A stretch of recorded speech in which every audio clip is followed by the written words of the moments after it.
of course, we need a basket. And I picked this one up at Target in their little discount area for just $1. And it even came with this cute little fabric basket. They had pink, yellow, blue, green. They had different color ones.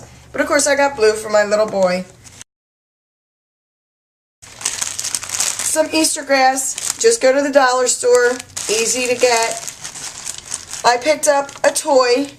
Now, some of the toys that I've gotten for my kids in the past were some bubbles, a silly putty. I've gotten crayons. I've gotten coloring books. I've gotten yo-yos. And you can get them. I got bubbles one year that looked like they were in little peeps. So they're real cute things to pick up. Any kind of Easter themed bubbles or chalk or sidewalk chalk is good because the weather's just starting to get warm and they can go outside. Little water pistols or water balloons or anything that they can use outside. Jump ropes are really good. Any kind of outdoor activity things that you could put in. I got some books. Now, books are always great for kids of any age, but I got these 3 little hard-page books, so he can chew on them and pull on them, and it's not going to harm them.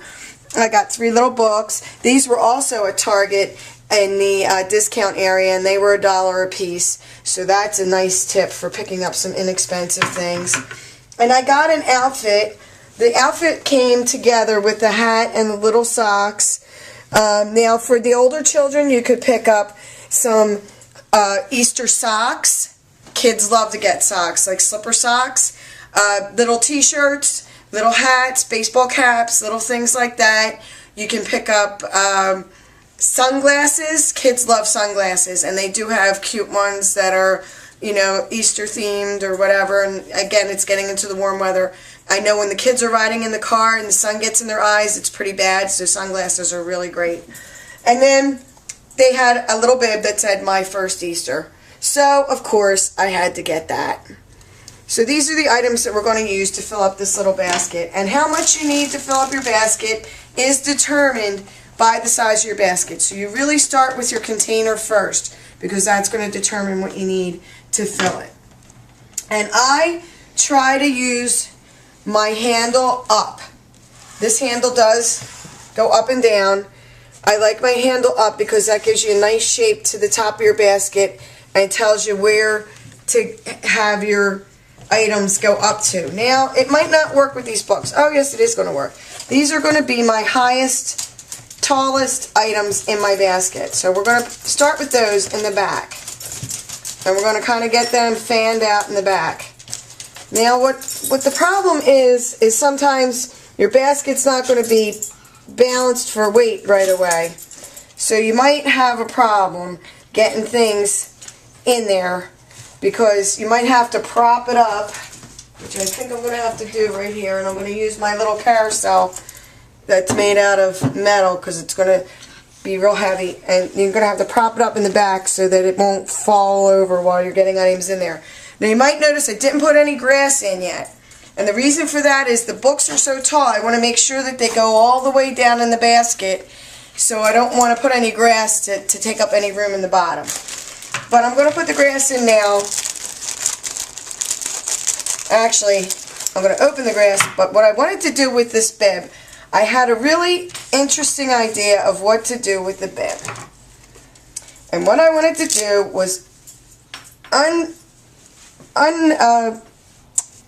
latch it, I guess you would say, or unvelcro it, and put it around the handle and stick it inside down into the basket so that it makes the basket, decorates the front of the basket, and now the basket says My First Easter on it. So I had that idea, and I want to do that before I put my grass in so that the back of the bib is tucked down inside. Now, Easter grass tends to be a pain in the neck for a couple reasons. First of all, it gets all over your house, right? You're still picking up Easter grass when you're putting up your Christmas tree. And you're still vacuuming up Christmas needles when you're making Easter baskets. That's just how it works. But it's hard to pull apart. It really is kind of hard to pull apart. So I get a good hunk of it and then I cut. That's just a little bit of a shortcut of how to deal with the Easter grass. And when they're like that, cut it again. Okay, so we've got some Easter grass down in there, and that's just a little bit of a base. It's not really all the Easter grass. You're going to tuck pieces and all in once we get things into the basket. And this is our next largest thing. And I'm not so sure that I'm going to keep this on the card or not. If something doesn't quite fit in the way it is, like in a package or with the backing on it, it's okay to take it off and manipulate it into your basket that way. But I want to get the outfit in there because it's bulky, but we're going to fold it up as small as we possibly can. And if you're having a t-shirt or anything like that, yeah, that's what you want to do. You want to really fold it up and get it in like that, small as you can, because you want your books to show. Although they're not going to show that much when all is said and done. Your back items don't really show that much when all your items are in the basket. Now, I think these are really cute, so we're going to prop them up. And it does look like maybe our bumblebee is going to have to come off of his packaging. So I'm going to take a break right here while I get him off his backing, and I'll be right back, and I'll show you how we're going to get him in here. Okay, so I got the bumblebee out of the packaging. I don't know what they think bumblebee is made out of, but they had him wired in there like it was Fort Knox. So I got him out, and I'm going to just put him kind of over on the side here. So now we can get rid of our little prop there because everything should be pretty well situated. Yeah, it's going to stand up. And now we're going to get a little bit of Easter grass to stick in behind and poke out. You want it to look like an Easter basket, so you want to have some grass coming out from behind your items. So it looks like the Easter Bunny brought it. And you just play with it and decide where you want it to be and how much you want. And when you get it just the way you want it,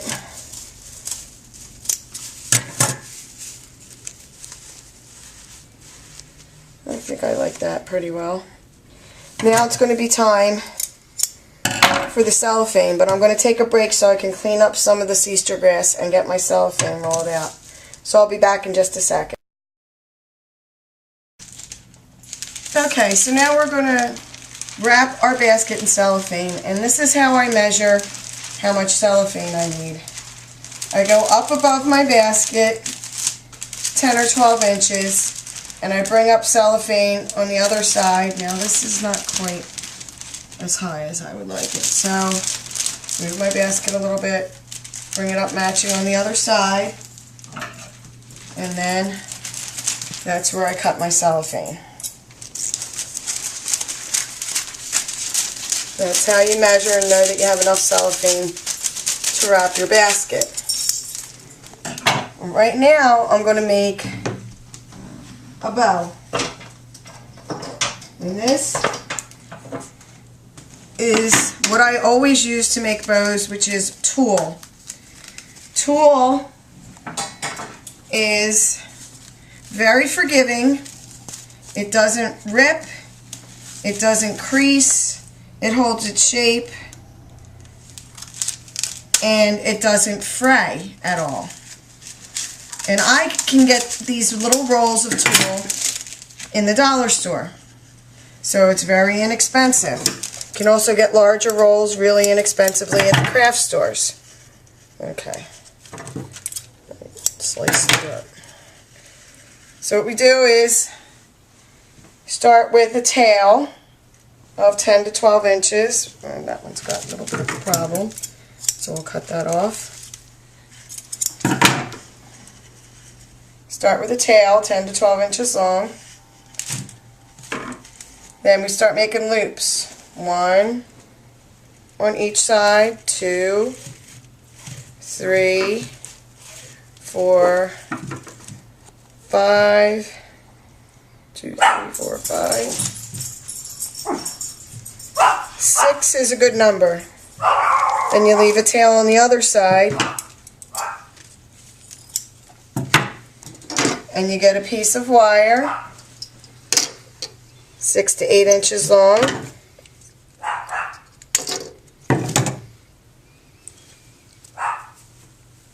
You hold your bow in the middle, pinch it as tightly as you can, and wrap your wire.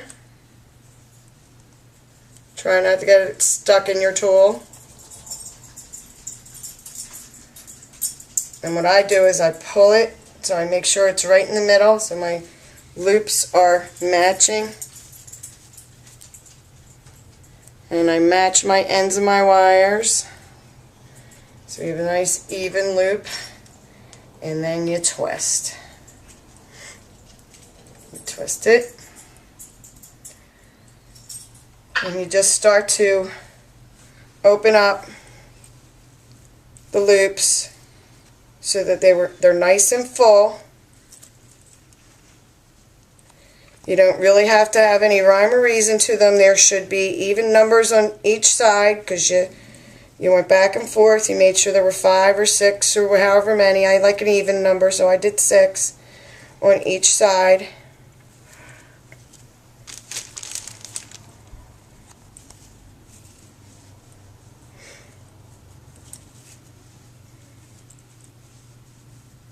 And they should be even They should be evenly sized as well. They should all be approximately the same size.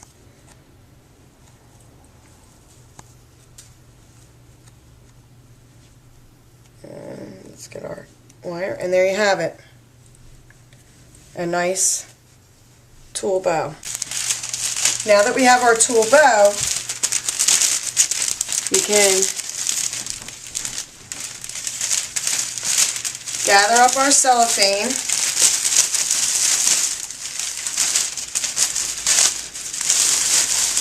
Top of our basket like this, and we can use the wire from our bow as a twist tie.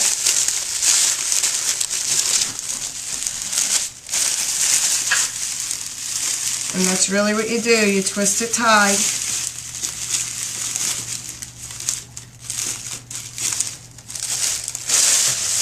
Now you have a good bit of cellophane sticking up on the top. So gather it in the center, all even at the top, and just trim it a little bit so that it's nice and even. And here is a trick that I learned several years ago that I didn't know for a long time, and it really saves me a lot of time and effort. And this is about sealing up the sides of this cellophane here. You're thinking, okay, now what? Doesn't look so great right now, Colleen. And what you do is you fold them over.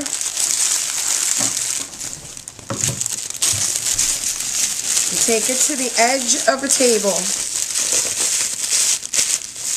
And you get a piece of clear packing tape, 6 to 8 inches long, depending on your basket. You know, you have to have the room on the bottom for this, but you twist them up like that, and you fold it down on the bottom, and you take your packing tape and you tape it under the bottom like that, and that seals it up. I'll do the other side so you can see. Okay. Yeah. Making it a little wonky. Let's hope that the other one evens it out. Okay, so cut my And I also like to do that. I like to cut my tape, have my tape available, ready to go. So you fold it over.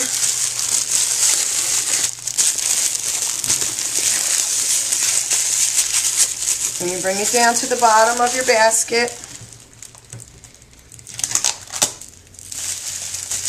You get your packing tape.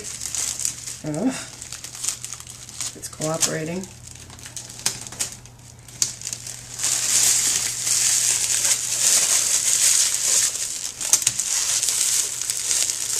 And you tape it to the bottom of the basket. Like that. And I also like to, just for a finishing touch, take the ends of my tool and cut a V notch into them so that they have little pointy tails or French end. It's hard to see. I know it's going to be hard to see on the video. But that's what I like to do, so that the ends are finished off nicely. So there you go. And this is for my grandson. I think it's pretty cute. I think he'll like it. And I love that it says "My First Easter" on the front of the basket. But again, you guys can do this for any age with whatever kind of toys, books, crayons, coloring books, hats, sunglasses, t-shirts, whatever your imagination can come up with other than candy. Happy Easter!